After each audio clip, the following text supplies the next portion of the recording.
অপু বিশ্বাস একটি শোরুম উদ্বোধন করতে যায়। সেখানে তার ছেলে আব্রাহাম জয়কে নিয়ে যায় প্রথমবারের মতো কোনো শোরুম উদ্বোধনে। আর এই বিষয়টি দেখে রেগে আগুন হয়ে যায় শাকিব খান। চলুন বিস্তারিত আলোচনা করি। ইতিমধ্যে সোশ্যাল মিডিয়াতে একটি ভিডিও অনেক বেশি ভাইরাল হয়েছে, যেখানে দেখা গিয়েছে অপু বিশ্বাস একটি শোরুম উদ্বোধন করতে গিয়েছে, আর সেই জায়গায় তাদের ছেলে আব্রাহাম জয়কেও সাথে নিয়ে গিয়েছে। আব্রাহাম জয়কে এর আগে কখনো কোনো শোরুম উদ্বোধন বা কোনো প্রোগ্রামে নেওয়া হয়নি। এই প্রথমবারের মতো অপু বিশ্বাস তার ছেলে আব্রাহাম জয়কে সাথে নিয়ে শোরুম উদ্বোধনে গিয়েছে। অপু বিশ্বাস তার ছেলে আব্রাহাম জয়কে শোরুম উদ্বোধনে নিয়ে গিয়েছে। এই কাজটি হয়তো শাকিব খানের একদমই পছন্দ হয়নি, তাই রেগে আগুন হয়ে গেলেন শাকিব খান। শাকিব খান বলতেছে অপু বিশ্বাস তার ছেলেকে নিয়ে কেন শোরুম উদ্বোধনে গিয়েছে। তার ছেলেকে এখনো পর্যন্ত কোনো প্রোগ্রামে যেতে দেওয়া হয়নি, কিন্তু অপু বিশ্বাস এই কাজটি কেন করেছে?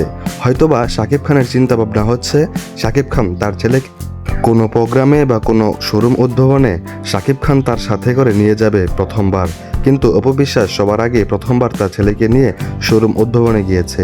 এই বিষয়টি হয়তো শাকিব খানের একদমই পছন্দ হয়নি, তাই রেগে আগুন হয়ে গেলেন শাকিব খান।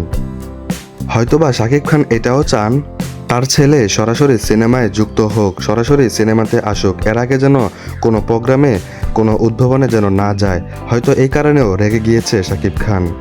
দর্শক, আপনারা যারা আমার ভিডিও দেখছেন, আপনারা বলুন, অপু বিশ্বাস তার ছেলে জয়কে নিয়ে একটু শোরুম উদ্বোধনে গিয়েছে, কাজটি কি ভালো করেছে নাকি খারাপ করেছে? অন্যদিকে এই বিষয় দেখে রেগে আগুন হয়ে গিয়েছে শাকিব খান। শাকিব খানের রেগে যাওয়াটা কি ঠিক হয়েছে নাকি খারাপ হয়েছে? অবশ্যই কমেন্টস করে জানিয়ে যাবেন। আজকের ভিডিও এতটুকু পর্যন্তই। ভিডিওটি ভালো লাগলে শেয়ার করে দিবেন এবং আমার চ্যানেলটি সাবস্ক্রাইব করে দিবেন।